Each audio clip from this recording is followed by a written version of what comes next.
महापालिका निवडणुकीसाठी मवियाची बैठक पार पडलेली आहे। बैठकीला पवारांची राष्ट्रवादी, काँग्रेस, ठाकरे सेना आणि मनसेचे नेते उपस्थित होते। 4.5 तास ही बैठक जी आहे ती सुरू होती। पुण्यातील मवियाच्या बैठकीमध्ये 1 ते 14 प्रभागांवर चर्चा झाली, अशी माहिती सुषमा अंधारे यांच्याकडून देण्यात आली आहे। उर्वरित प्रभागांवर आज चर्चा होणार असल्याचं त्यांनी सांगितलेलं आहे। अजितदादांच्या राष्ट्रवादीचं नेमकं काय चाललं आहे माहिती नाही, मात्र आमच्याकडून कुठली चर्चा नाही। राष्ट्रवादीच्या युतीवर सुषमा अंधारेंची ही प्रतिक्रिया आहे।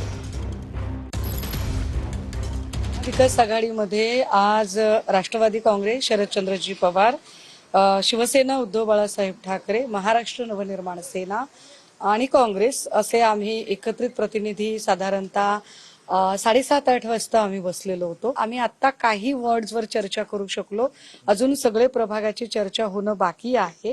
आम्ही साधारणतः 1 ते 14 प्रभागापर्यंतची चर्चा आमची आता झालेली आहे। अजून काही चर्चा करणं बाकी आहे।